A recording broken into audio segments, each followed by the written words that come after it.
is trying to convince these interrogators that she did not want to break up the marriage because there was children involved. She encouraged him to focus on fixing his marriage and being a good father.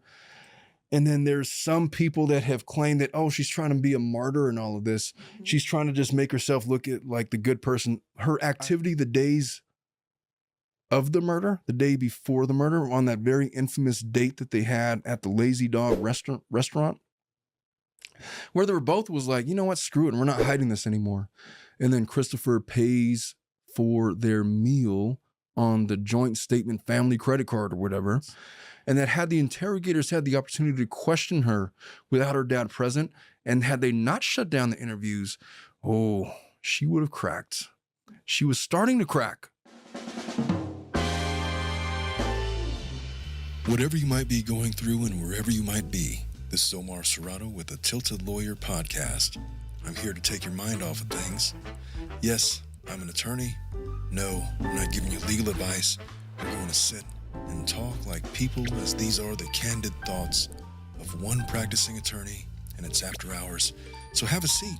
Feel free to have a drink and join me. Let's get started. Okay.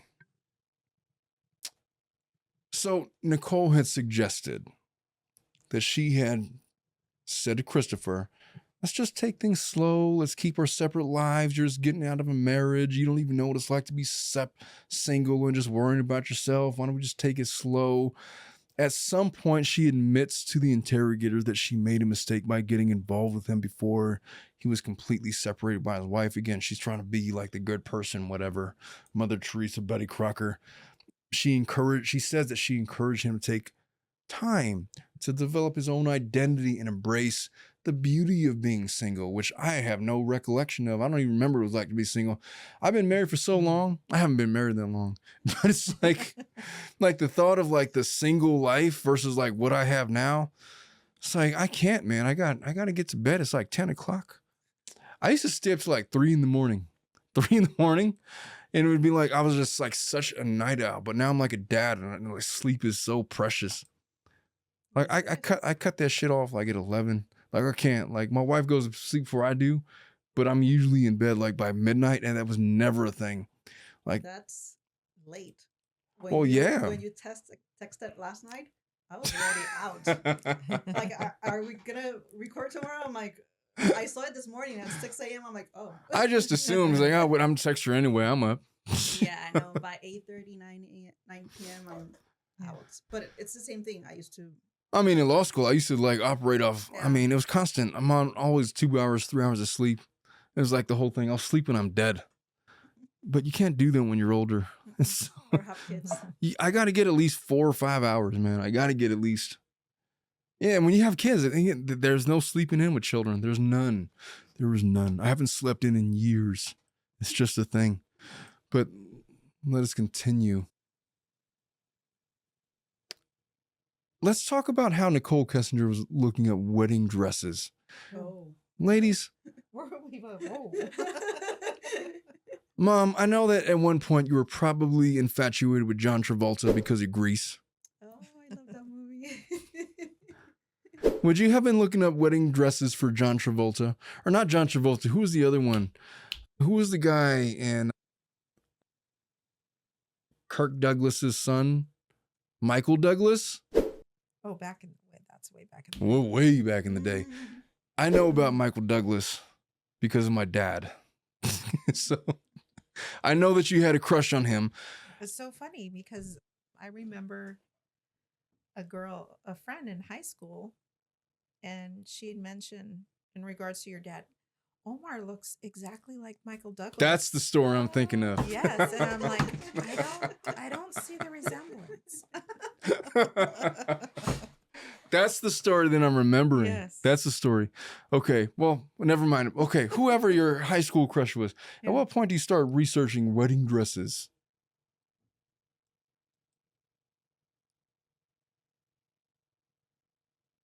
The pause really bothers me. I would assume that you're going to research wedding dresses if you're proposed to, you're engaged, and you know that you're going to when marriage is in consideration. Correct. Makes sense. Logical. Ileana? I think I have to disagree there because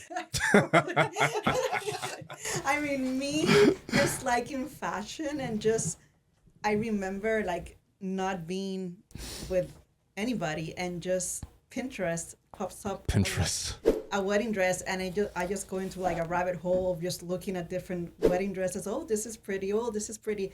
And that probably will come up as a search for wedding dresses, but I wasn't really thinking about getting married at that point. It was just, I don't know, wedding dresses are pretty. Let me just push back on that a little bit.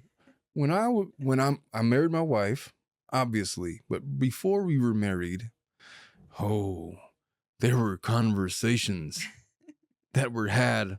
I remember at one point, one of our friends had gotten married, and then I'm probably going out of bounds here, but we had this whole conversation. I just want to know what's wrong with me. Why you don't want to marry me? He's like, who said I didn't want to marry you? And then we had this whole discussion, and then it would be like Christmas. It was like, I just really thought that you were going to propose on Christmas. It's like, well, there's Valentine's Day. There's like New Year's. Who said it had to be on Christmas? And it was a thing for a long time. I didn't propose any of that stuff. I was trying to sell her on the idea of like, why do we got to get married?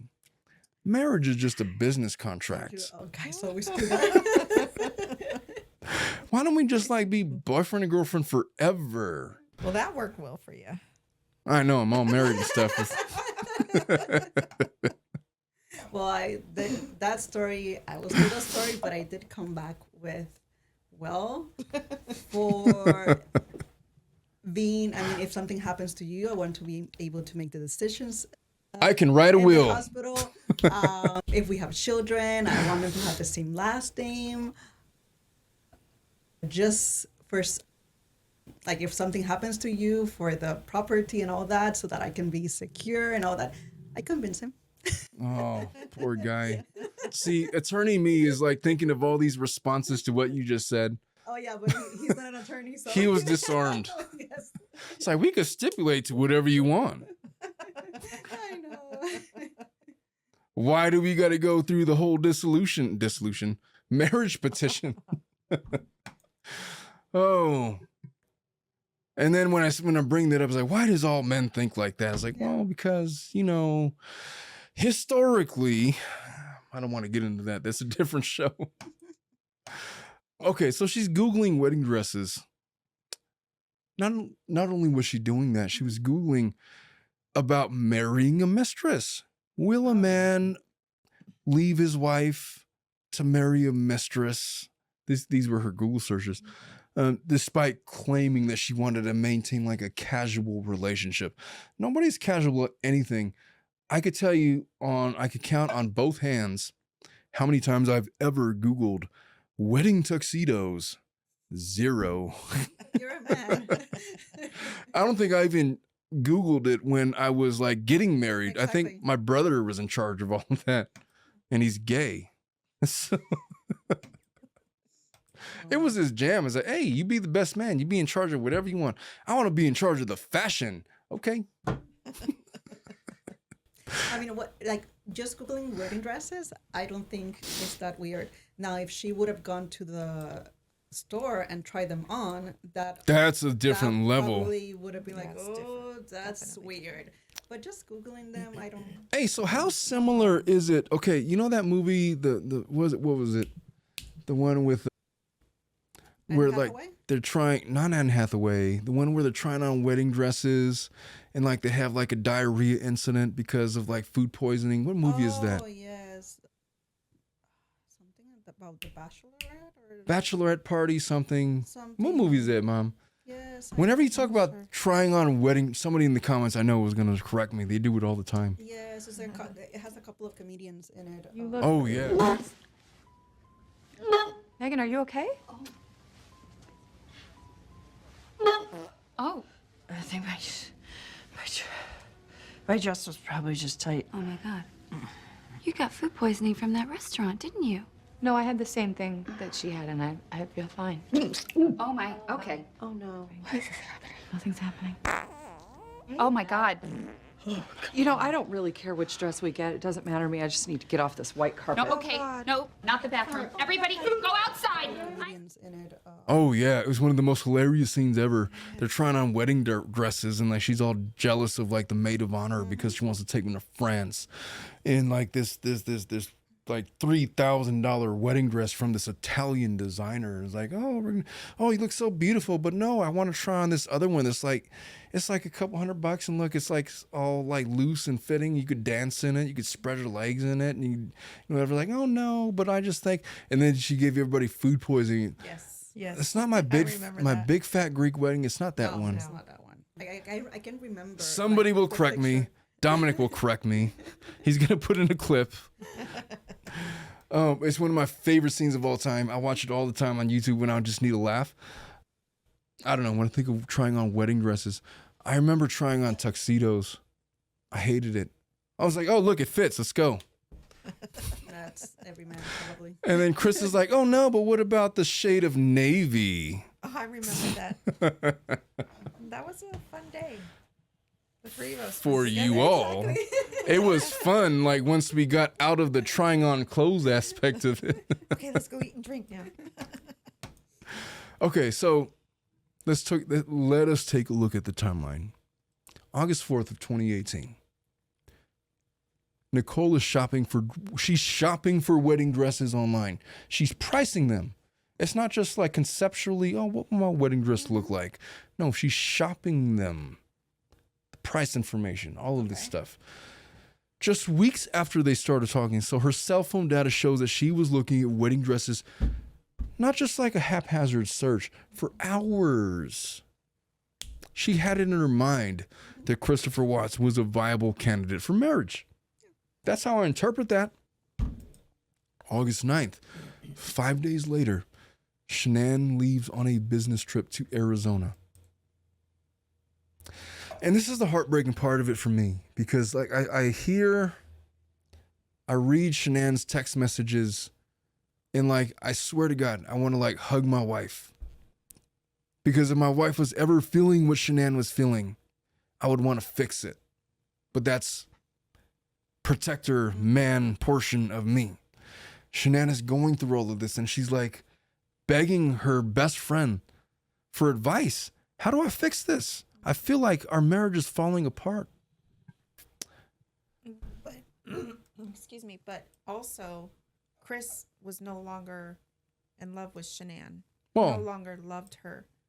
100% he wasn't. Your feeling comes from a man who's in love with his wife. He had no feelings for her. And that's true. That's 100% true. And he confessed to murdering his family. It led him to that. He was 100% on the outs. And when a man is out, they're out. Mm-hmm. I mean, I can't speak for all men, but I can speak for me. Anytime that I've ever been out on a relationship, I was all the way out. Right. All the way. And I don't think that that's exclusive to men. I feel like that's with women as well. Yeah. And I don't want to even speculate about how long it takes a man to get there before it takes a woman to get there. I have no idea about. I just know that when a man is out and they are fixated on this other thing, they're going to go gravitate toward this other thing. And he had gotten to that place with Nicole. So she's texting, she's confiding to friends about her troubles with Chris. She texts a friend that she and Chris had their best talk yet. I can't even imagine what Chris would have. My functional knowledge and understanding of Chris Watts as a man is that of a bumbling idiot. I cannot picture in my own mind, and maybe you girls could help me understand, how a guy like Christopher Watts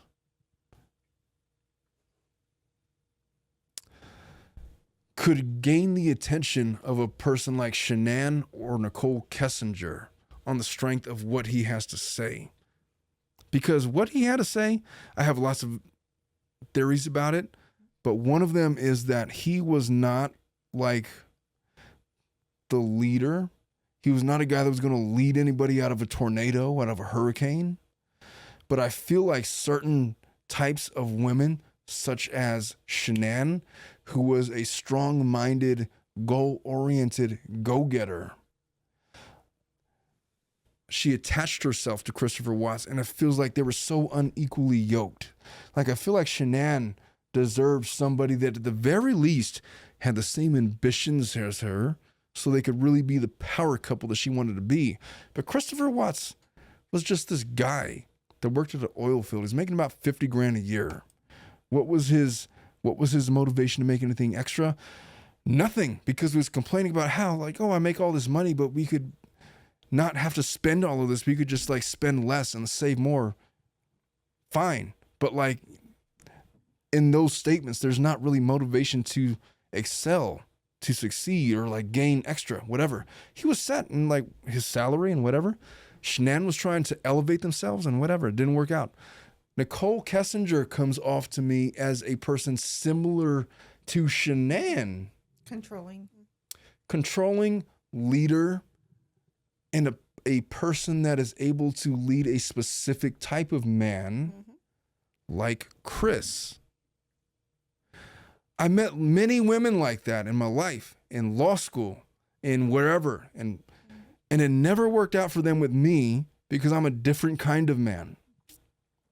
But for a specific kind of man like Christopher Watts, who was like simple-minded, one-track minded, very easily manipulative, he's very naive in the way that he thinks, very juvenile in the way that he thinks, can be led by a woman such as these two. And he was.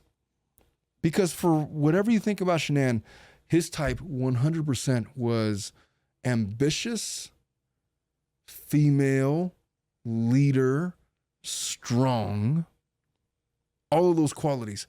He was attracted to that in Shanann, and he was attracted to that in Nicole. There was parallels in my observations of that to me between the two of them. Nicole was just the new thing. She was the shiny, bright new object. And Christopher Watts, being this chubby kid from birth, you know, that all of a sudden he's in shape and he's attracting all this attention from people who he's never had attention from before, had no idea how to deal with it. And again, I'm getting into the male aspect of it. I'm not interested in entertaining that on this show. So let me continue. So on August 9th, Shanann, she leaves on this business trip to Arizona. She's confiding in friends about how they had this great talk. She had this great talk with Chris about their relationship. And if you read the text messages, it's nothing spectacular. All he did was show like a vague,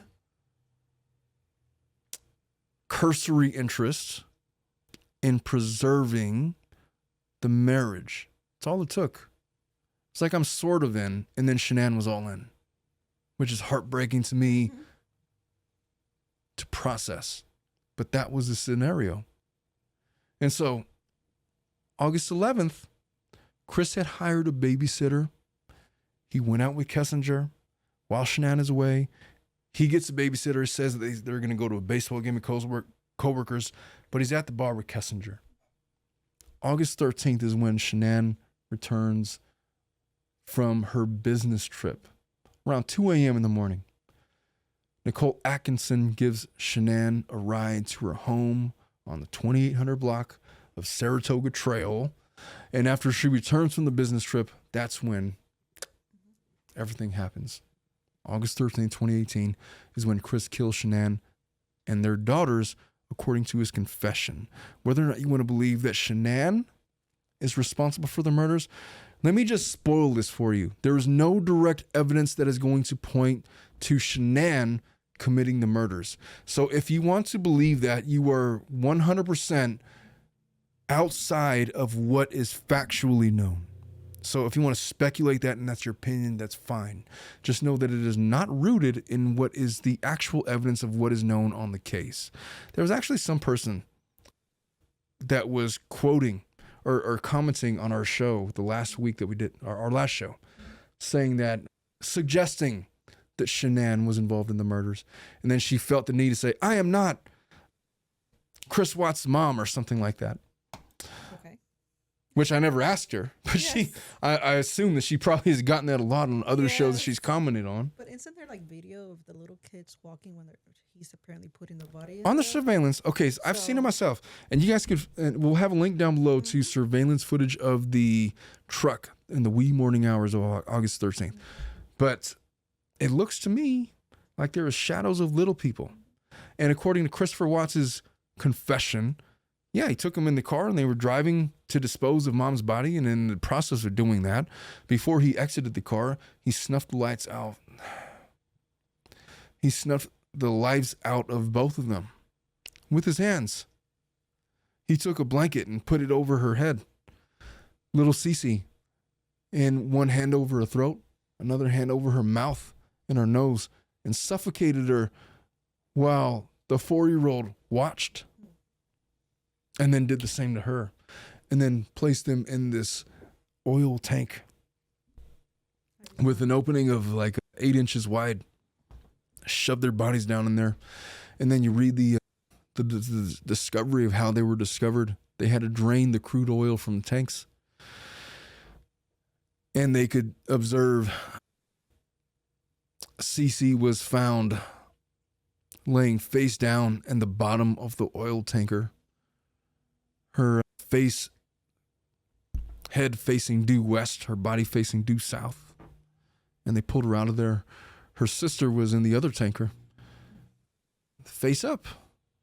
And I cannot imagine having to be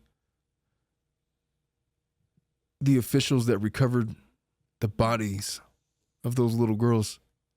I would have had to retire at that point. I could not have continued. The strength that those people have to have when conducting those investigations is unparalleled to any profession that I could think of. But that's what Christopher did. I really don't understand why he had to kill the 2 girls. Like, he got rid already of the wife. That was what was in the middle of being with Nicole. Like, he would have been a single father. Just Like, write the check, buddy. You're going to be paying child support. well, And do whatever you want after that. And yeah. I just don't get it. there is no logic to any of this. There's nothing that you're going to suggest is a logical ploy as to why anything that happened. If he wanted to employ logic, he would be forced to come up with a scenario that he was possessed by a demon. Mm-hmm. Yep. That's it. If he wanted to understand evil and what it looks like and what it is. Alan Watts, who is in very many ways my father, has opined of the necessity of evil, that it is only with the definition of evil that we could define good and subsequently God. Perhaps without evil you could have no good, because it all kind of just blends in together. It's like Marco Pierre White when he's cooking. He's like, you got to layer the flavors. You don't want everything to just amalgamate into just one big flavor. Everything's got to be layers. You got to be able to taste the basil and the Parmesan cheese and the egg whites and all this other stuff. Otherwise, it just becomes one big undefinitive flavor. Yeah. Such is the case with good and evil. You need the layers to see where everybody stands. I have a question, though. I know that Chris was saying on some recordings that he felt as though his body He said that. was Yeah. taken over. That I wasn't in control and somebody He else wasn't took in over. control. Yeah. Now, wasn't that after he was already incarcerated for a certain period of time? Like after he had, That was in the FBI interview right? when he So was already in prison. Yeah. I'm wondering if after being in there thinking, like, maybe if I say this, they'll think that, I was Well, just I insane, suggested on the last show that I believe that he believes, he's convinced himself that he did not commit the murders. He tried to pin it on Nicole. He told his jail cellmate that Nicole's the ones that actually killed the kids. I had opined that perhaps that's because he doesn't want to live with the fact that he did this to his girls. He first tried to pin it on Shanann. When he was confronted with what happened to those girls, he said, oh, Shanann did it, and then in retaliation, I avenged their death and murdered Shanann. That was his first story. Right. Before it was, no, it was all me. And then it was, oh no, it was Nicole. Right. Here's the thing about Chris's story. It's difficult to believe anything that he says. Correct. The main problem that I have with him is that in spite of what you think might be the truth, I can never reconcile with myself his accounting of how he murdered Shanann, which was he was straddling her in the bed. They had just they had sex, and then they were talking. It was brought up that he was having this affair with Nicole. He was straddling her, sitting on top of her, over her pregnant belly. And then at some point, he just choked the life out of her. And then they asked her, so was she fighting back? What was she doing? Like, what happened? It's like, oh no, she just laid there, and it looked like she might have been saying a prayer to herself. I was like, there's no effing chance in hell that somebody's having the life strangled out of them and they just lay there and accept it.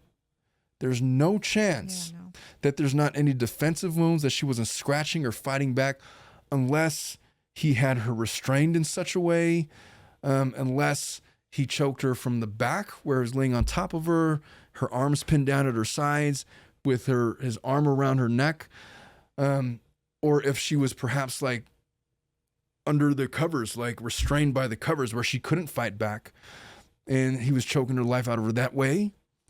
But there was legitimately no defensive wounds on Christopher. So either we have to believe that Nicole just accepted, oh, okay, I'm going to be strangled right now.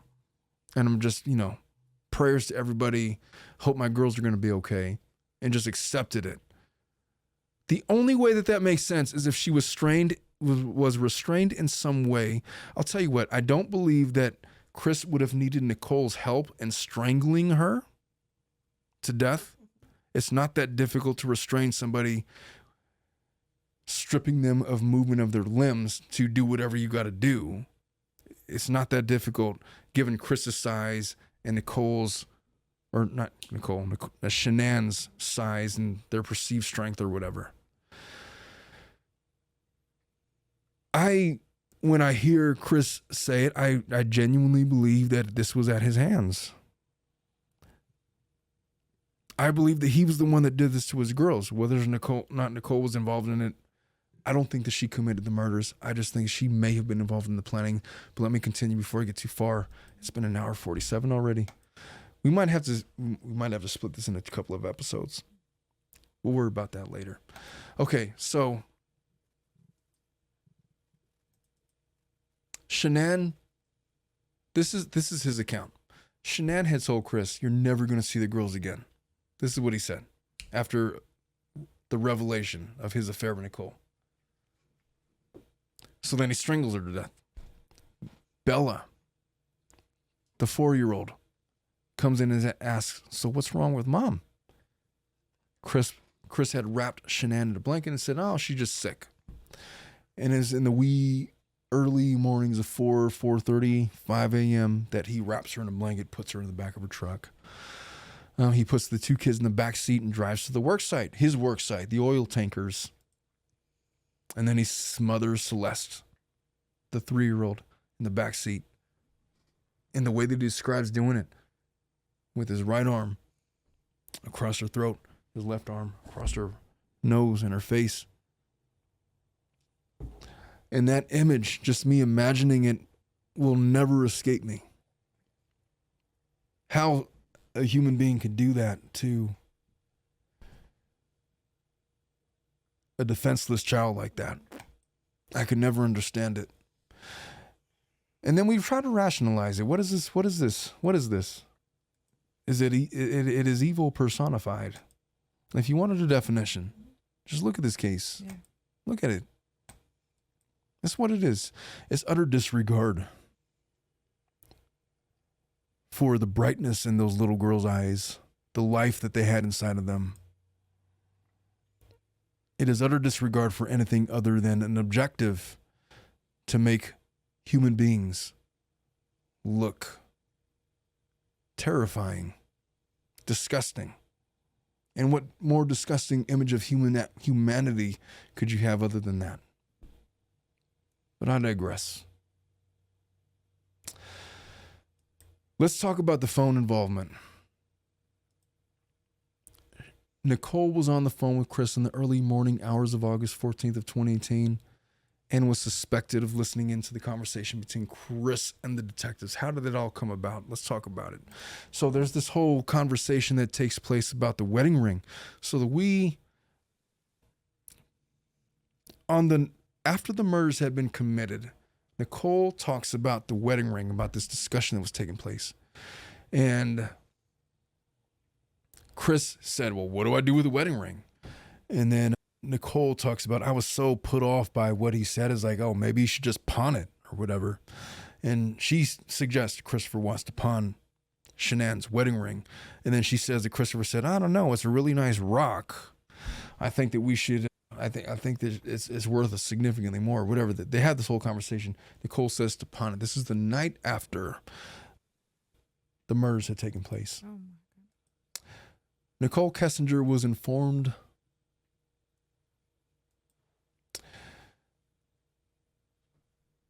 Nicole caught wind that the FBI was aware of the affair. Significant, because when she's talking to the FBI interrogators at first, it's like, oh, I didn't know all this stuff. And then, she behaves accordingly. She's trying to hide it. But her job contacted the FBI and let them in on, hey, these two have had a relationship since at least June. So Nicole's workplace supervisor had informed CBI agent Tammy Lee about the affair on August 15th. August 15th is like a day after the murders. Mm-hmm. Nicole was tipped off about that, which is why she took the initiative to contact the police. She wanted to marshal the evidence, right? Because she knew the affair was going to be exposed. Nicole had searched prior to meeting with the police about how text messages were traced, about how long phone companies kept deleted phone messages, basically about how to cover up text messages that you wanted to delete. She had done all of those searches, and the cops were fully informed about it. And when she was confronted by the FBI about turning over her cell phone, I was like, I don't know. I just feel like this whole situation is going to be crazy whether or not you guys have my phone. She gives some kind of throwaway line, and then her dad's like, well, if you give them your phone, then it will just back up what you're saying, which leads me to believe that, well, Dad didn't know about the deleted searches and text messages. So the cops can trace text messages. Long story short about that. And I'm not going to get into the specifics. I'm not the guy to talk about that, but they can. Whatever you delete, they're going to find that. So she's doing searches about how long phone companies keep text messages. The question, I guess, is if you have anything, I asked you guys this question earlier. If you have nothing to hide, then why wouldn't you just tell them everything? Screw the affair. This guy just murdered his 2 kids and 3 children and a wife. I mean, whatever's coming out the bag is already out. And plus, you probably know by what you guys have contextually talked about that you may be involved as a suspect in this case, giving you double, ample incentive to be forthcoming with the police. Hey, I had nothing to do with this. This is everything I have. That effing guy, this was all his idea. She wasn't like that. She was hiding stuff. And so, all right. Let's talk about the 111-minute phone call between Nicole and Chris. So she's asked about it. She can't remember what they had talked about. She was talking about FaceTiming. This was hours before the murders. So remember, they go on this date with the lazy dog the day before the murders. And in the early morning hours, Shanann comes back home. He doesn't even hide it. He pays on the joint statement or whatever. They had this conversation about it. But this is hours before the murders occurred. They had this 111-minute phone call. She tells the cops, I can't remember what we had talked about. And she says that it's not anything significant to me that we had talked about. I don't remember the conversation that we just had. And then she says that it's just so long ago, I don't remember what we could have possibly, it was a lot of stupid little things. But this literally conversation had occurred like days ago.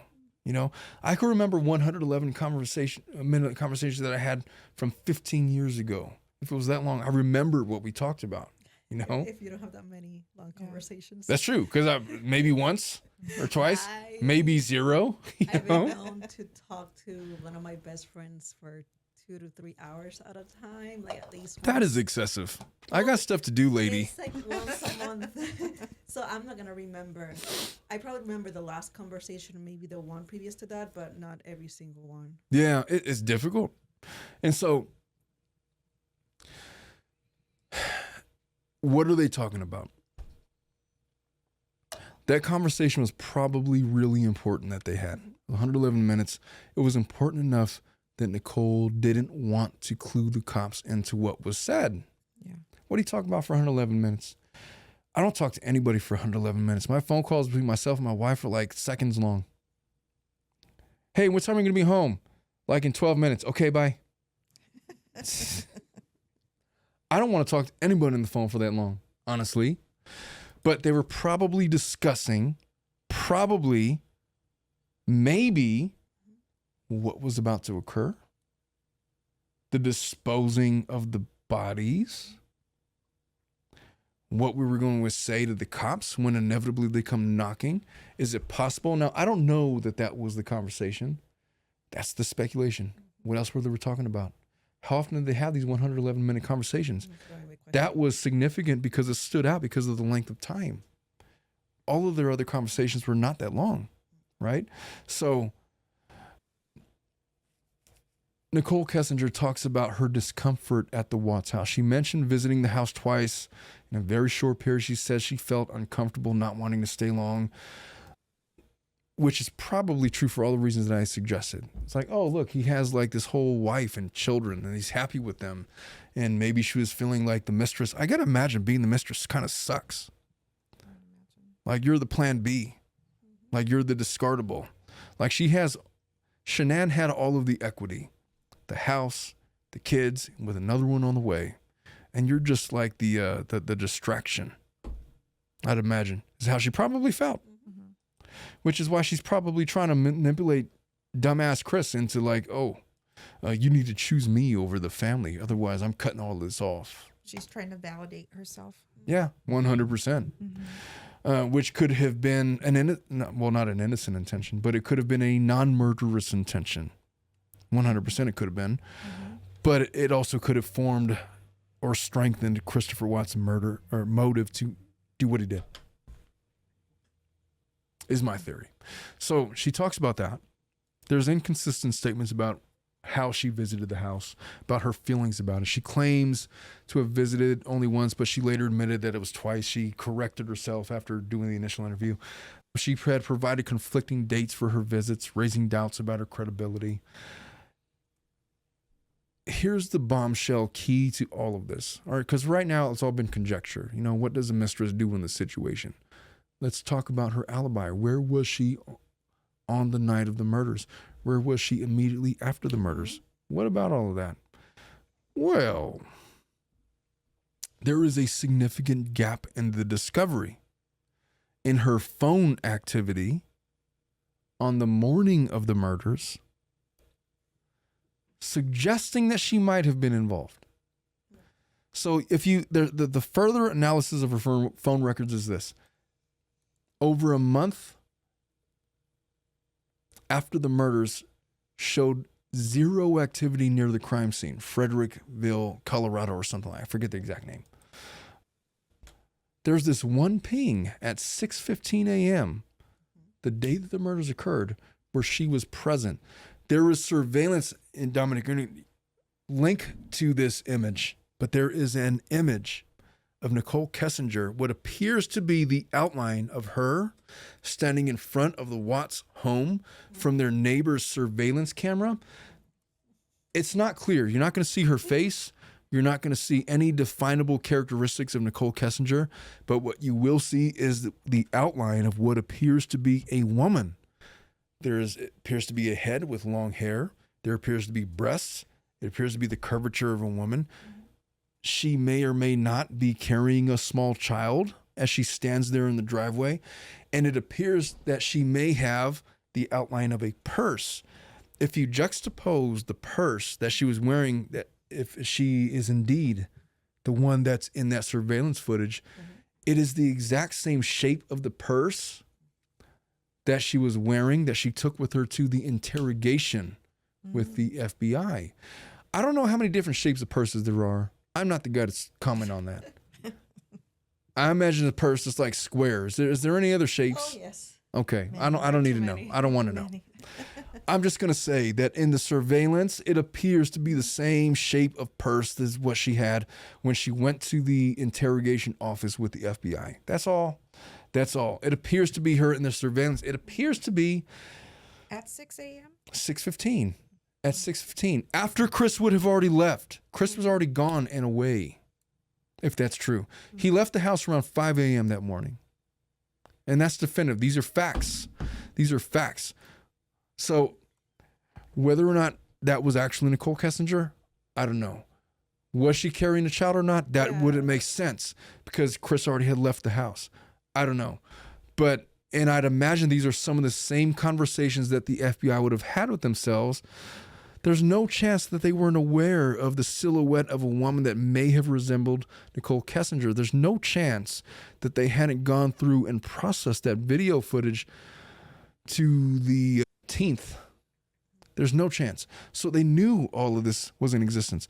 Now, where this has been resurrected is in like the true crime sleuths. They go in and examine all of this discovery. It's like, oh, wait a minute. What about him? I think I see the outline of what might be a body in the truck of Chris's truck. I don't know any of that. There's like these fuzzy images. And Dominic is going to link to all of them. And perhaps there will be a cutout of some of the images. There's a very infamous video. It's like 21 minutes long that suggests that, hey, that might be Nicole. Hey, that might be the outline of Shanann Watts' body laying in a sheet in the back of Christopher Watts' truck. That might be a thing. It might. Or it might be nothing. I don't know. I just know that there's no chance the FBI didn't know of that footage. And they have never pursued Nicole Kessinger beyond the interrogations that we all know about. Never. But the phone ping at the Christopher Watts home is significant. Now, you might want to talk about, okay, what about like a cell phone radius and all that? Well, let's get into that. Coverage radius issues. The problem with that is, and this has been an issue with the Idaho case of Brian Koberger, because part of the probable cause affidavit was like, well, his cell phone pinged at the location of where the house would have been, all this, fine. But it also might have pinged where he resided like 13 minutes away. Well, Nicole Kessinger lived about 25 minutes away from the Watts home, if you're driving. Okay. And when she was home, when she was verifiably at home, her cell phone always pinged at the cell phone tower next to her house. The only time it ever pinged at Christopher Watts' home was, according to the discovery, at 6:15 the morning of the murders, which is exceedingly odd if you are a detective looking at possible suspects for a murder that hasn't been solved. Could she have been just a little bit psycho, and because she knew that the wife was probably returning the day before that, she just wanted to drive by? Sure, I've had some psycho girlfriends before. Yeah. That's a thing. That's a thing that happens. Could she have been stalking Chris? Maybe. Yeah. But coinciding with the date of the murders? I don't know. Or maybe Chris may have called Nicole saying, I just killed Shanann. Let's talk about that. Okay. So, before we get there, so the cell phone pings It had never pinged there ever again. She had never been pinged at the cell phone tower where the Christopher Watts residence was ever again after that date. Talk about coverage radius issues, whatever. There was no phone calls that day until about 2:26 p.m.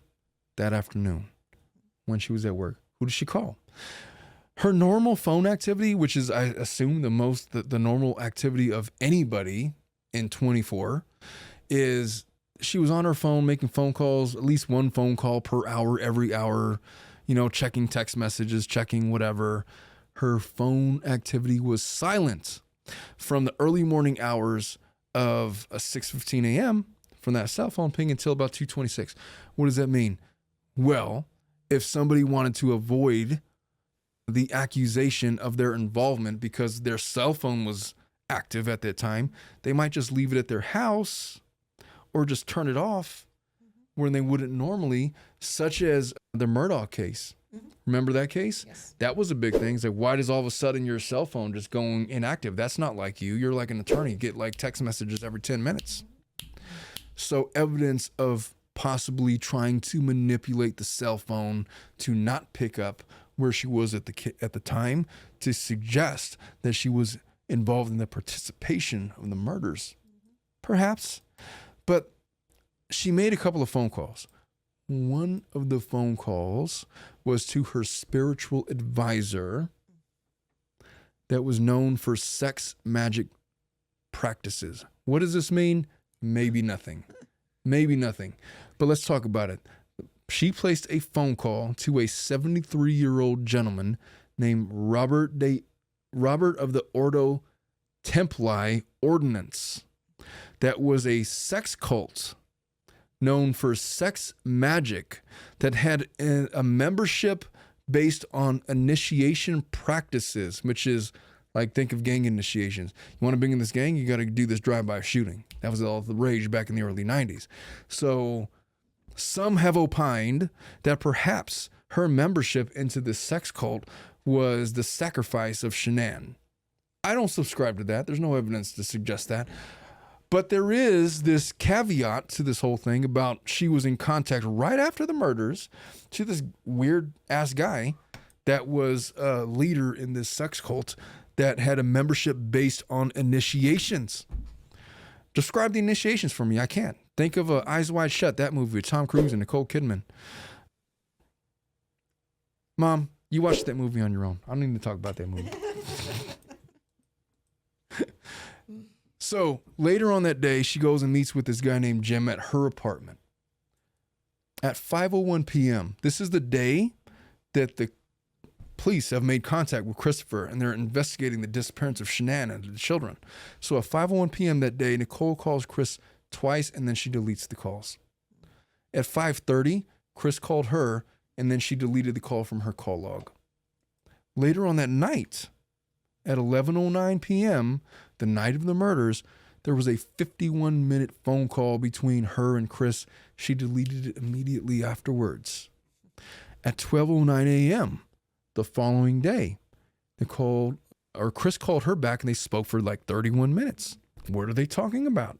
Are they trying to talk about what the cops said or what the detectives are saying or like what's being said, whatever? I don't know. But at 1:12 a.m., Nicole had called Chris again. She called him to talk for about 3 minutes. At 1:51 a.m., Chris calls Nicole. They have another conversation for about 8 minutes. And then at 1:58 a.m., Chris and the detective, they start playing phone tag. And it's like, hey, let's have a phone call. And then every time he would call the cops or the cops would call him, his personal phone would have like dead air on it. Like, what's with this dead air? I don't understand. And then this would repeat for a while until Chris said, you know what, screw it. He ended up calling the detective back on his work phone. And then in the time of that, they talked for about a minute later after the detective initiated contact. He calls the detective back from his work phone, not his personal phone, where they were trying to communicate. And at this exact same time that he's having that conversation with the detective, Nicole called Chris's phone, his personal phone. And that call lasted for about 11 minutes. And so what the speculation is, what's pretty obvious to me, is that he was trying to connect like a three-way call. And it wasn't working out for whatever reason. And so he says, screw it, I'm going to call you my work phone. And then Nicole calls back his personal phone. He puts it on speaker so that she could hear what's going on for 11 minutes. His conversation with the detectives. Why? Yeah. Why? They're trying to get their story straight. They're trying to get things together. I don't know. But extremely fishy. So Nicole, of course, deleted all that incriminating evidence, the suspicious searches from her phone, and then she tried to destroy her SIM card. Why would you do that? Why? I've never in my life tried to destroy a SIM card. But in what scenario would you try to do that? Like take active steps to destroy a SIM card, like, I don't know, drop it in battery acid or something. You're guilty. Yeah. Because you're trying to hide something Hiding something. that might strip you of your freedom. Maybe that was the direction in her Google search when she was protecting herself. Well, she had, and we'll talk about that. She had researched Amber Fry. Remember Amber Fry? That was the mistress of Chris Peterson Yes. Yeah. back in 2003, those murders. Yeah. So what happened to her? Like, what do people think of her? And that she had made that Google search. So this shit gets deeper. Let's talk about the Oxycontin. Okay. So Chris had told detectives that he initially tried to subdue Shanann with Oxycontin. And then he says, because they had never established, well, how'd you come in contact with this narcotic? And he says, well, that is a secret that I'm going to take with me to my grave, whatever piece of shit that he is. And someone said, well, obviously he was trying to protect Nicole. Well, here's what the detective knows. It's not, he wasn't protecting anybody. The FBI already knew this. It's in the discovery. Nicole was on the phone with Chris and a clinic. And Chris, again, shown in the call logs. And it shows that she was inquiring specifically about how much Oxycontin was safe to take, just a regular dose, and how much would cause a miscarriage. Now, why is that significant? While Shanann was in North Carolina, Chris probably tried to poison her or induce a miscarriage with Oxy while they're on that family trek with Oxycontin, because Shanann, in her text messages to her friends, grew very ill one day, complaining about severe cramps, and she recovered, suggesting that perhaps she was poisoned with Oxycontin and she didn't know about it. She got really sick, but then she recovered, and what was that all about? And then on August 7th of 23, or not 23, of 18, Shanann's text messaging friends that she thinks that Chris changed his minds about wanting to have a baby. And then she talks about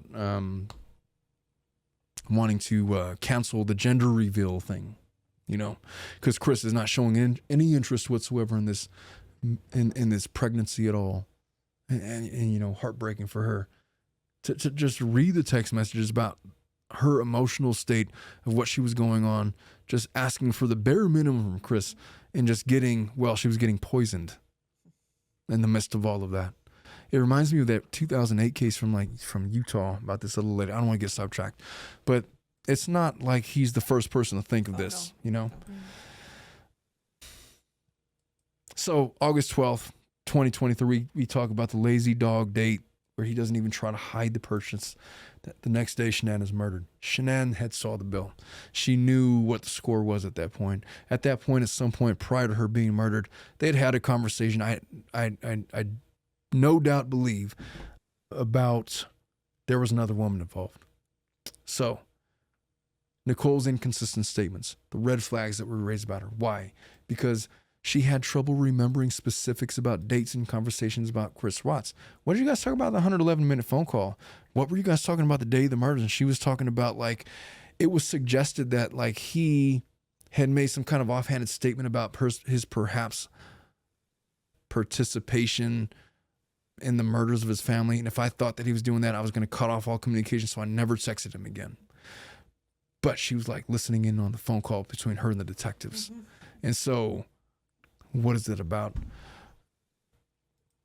Let's sidetrack from that for a minute. let's talk about the way that Nicole had described the financial situation between Christopher Watts and Shanann with the detectives. She claimed to have this casual relationship where I wasn't this big deal. We're just kind of screwing around, whatever. And if I knew Shanann was pregnant, I would have cut it off. Fine. But she had an intimate knowledge about their finances. She knew, for example, that the Wattses had filed for bankruptcy back in 2015. She had basically, if you were to replace Nicole with Christopher, as he described what was being described with their finances, it was like, oh, we make all this money and then Shanann spends it all.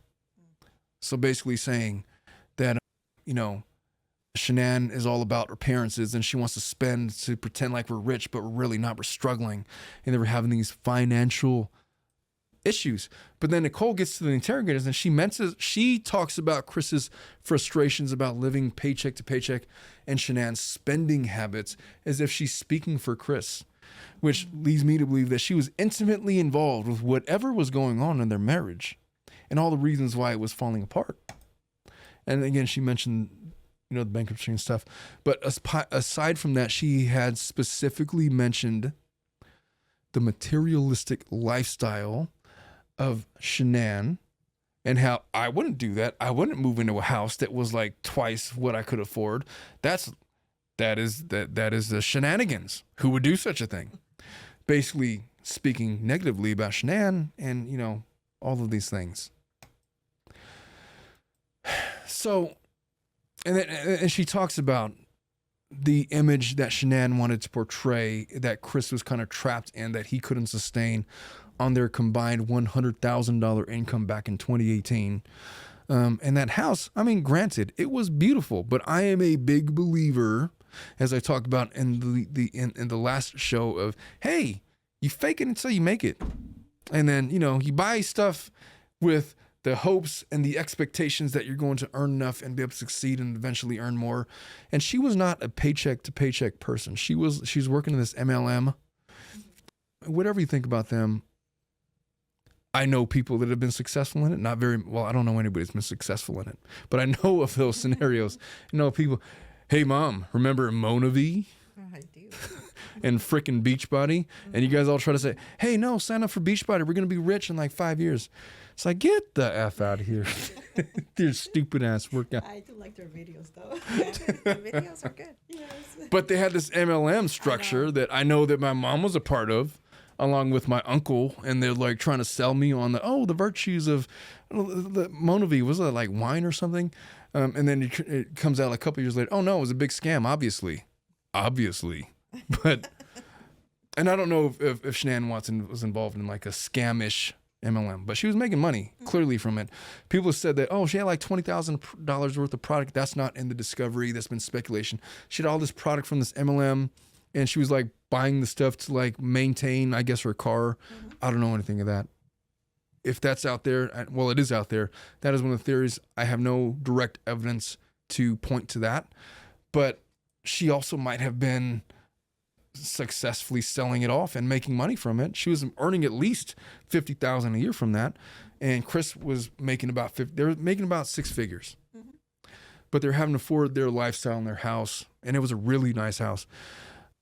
And back then in 2018, I bought my house and my wife in about that time, and since that time, it's appreciated like approaching 7 figures. It's not that much now, but like back then it was certainly not that much, but the appreciation of all, which is why I say, oh, you just could have stuck it out. You would have all this equity in the house.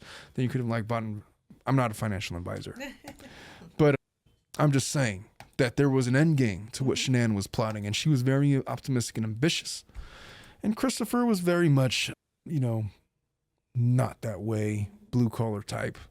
Couldn't see the forest from the trees in that regard. Whatever. But Nicole Kessinger seemed to be very clued in and intuitive about Christopher Watts' feelings about the financial habits of the two, and she expounded in great detail to law enforcement about such. And so, suspicious by itself. So, that is in essence the factual evidence that seemingly implicates Nicole Kessinger in her involvement. So before I share my opinions, I invite both of you who have pretty much said, I don't know, I think it was Chris at the beginning of it, you didn't have an opinion one way or the other about whether or not Nicole was responsible for it.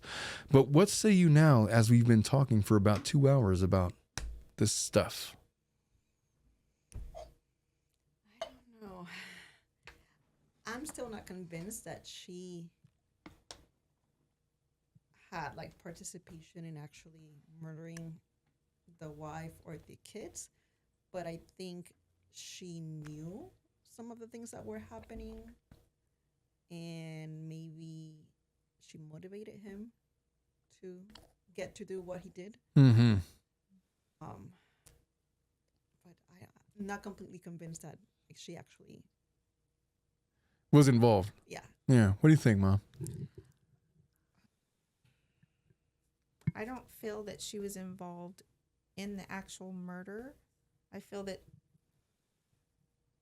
she may have been involved in plotting along with Chris the murder, because when Shanann came home and that last night that they spent together and they had sex, and then right after they discussed, you know, his extracurricular activities,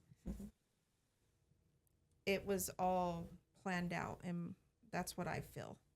I don't think the kids were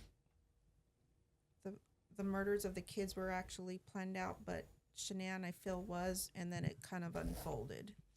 And maybe Nicole showed up at the house after he left, so I think maybe she knew about everything all the way through.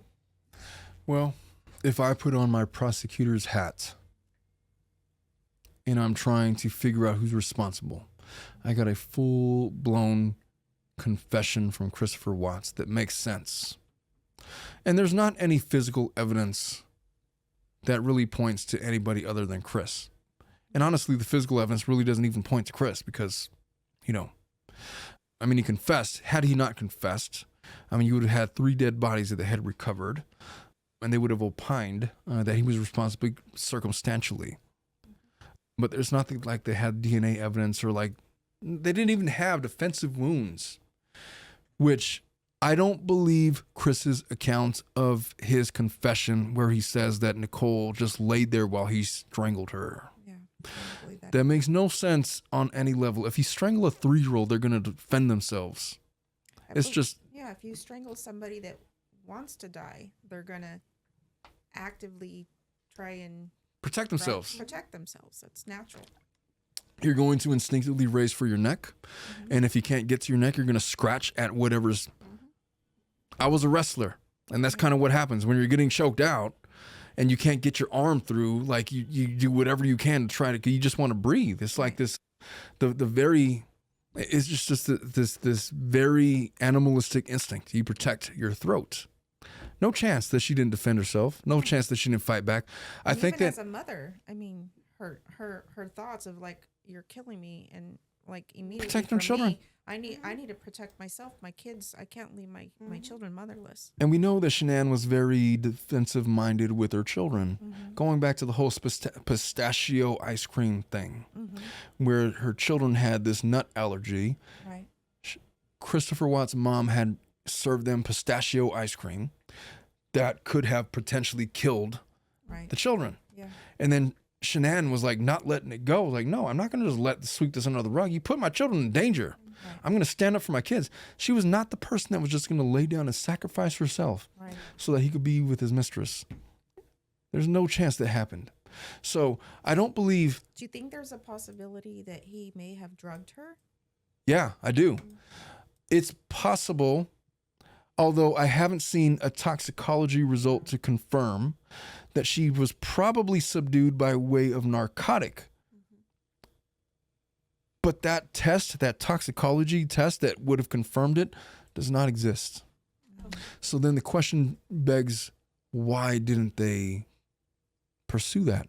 Well, because Chris already kind of confessed to it. Confession. Yeah. They kind of shut down everything. It cost a lot of money to research those things. And so once they had that, They stopped everything. But then, as a DA, okay, what about the search history from 2017, 2018, way back when? What about her inconsistencies in her story? It's talking about this some casual relationship, but she's looking at wedding dresses and all this kind of stuff. What about how she is claiming that she didn't know about the pregnancy, but she's stalking the Facebook page? And what about that cell phone ping from 6:15 a.m. and the prospective surveillance footage that seemingly shows the outline of Nicole? And that has not been corroborated, but it is out there. And there's certainly a picture of an outline of a woman that resembles Nicole that exists out there. And there will be a link, perhaps a flash to the screen from Dominic, of that image. All I'm saying is, if it was at 6:15 a.m., Chris was already gone. And so that doesn't hold a lot of weight. I think the FBI connecting the dots probably had suspicion of Nicole's conspiratorial tendencies towards plotting a murder, but they had zero in the realm of physical evidence supporting that she was involved. And insofar as they believed Christopher Watts' confession, they shut it down. Perhaps her dad's affiliation with law enforcement had some influence in that. Maybe it didn't. Maybe it didn't. I don't know. What could it have hurt to have charged her with second-degree murder or conspiracy to commit murder or felony murder in the state of California for the sake of, well, if the jury thinks she's innocent, then let them think that. Because I've known some really good DAs that said, hey, well, maybe she is innocent, but let a jury decide, you know, where there is actual evidence such as that. It just wasn't enough to sway them.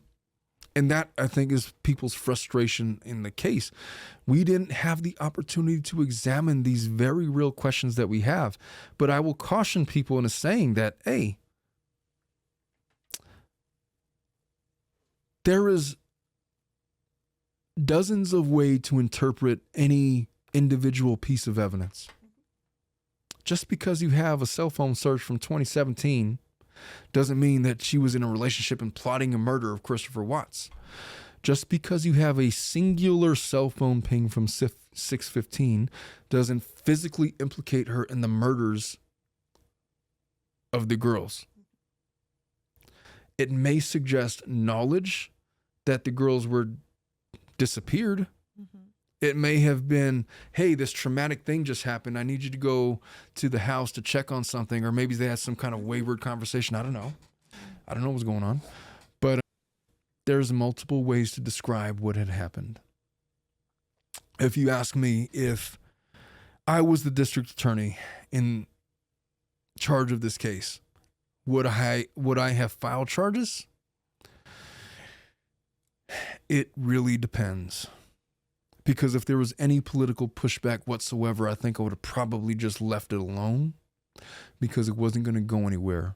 And it put the victims' families through a trial where somebody was acquitted when they are all in unison in belief that Christopher Watts was the sole person responsible for the murders, then I think probably just leave it alone. That's probably the thinking of the DA.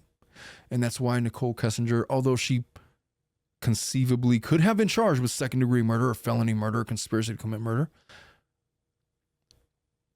was left alone. That's my take on it. What say you guys? Yeah, it seems possible. I mean, they already have somebody that confessed. Why go, I guess, fishing to see if somebody else was involved? Like, yeah. And didn't you say you did say her father had some relations with law enforcement. I think sometimes it's, who you know. That may have put a stop to it.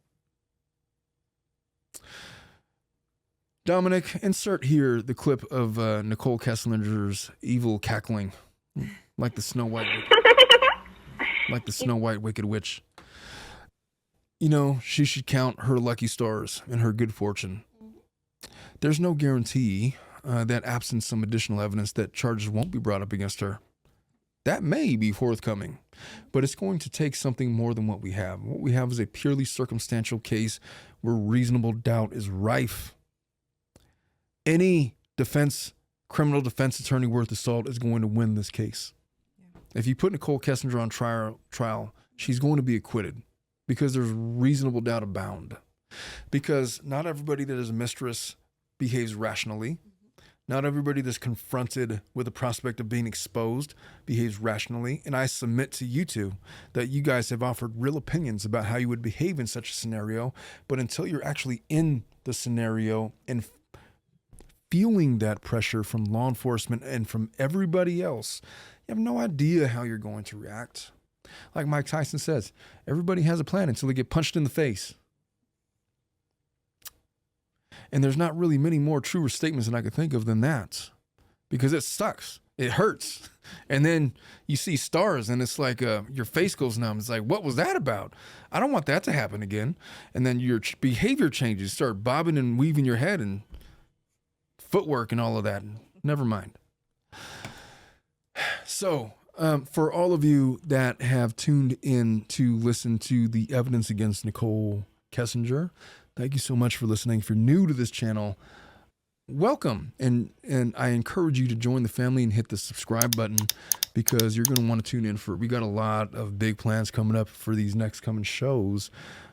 But for our hardcore fans and for those that are interested, we do a segment called Family Law After Dark, where myself and Ileana offer our family law advice on real life situations that have been proposed to us or in the general public. And if you have a situation like this that you want us to evaluate, then you're going to want to DM me in our TikTok, which Dominic will flash on the screen right now. But until then, I think it is time to bring in some purple haze.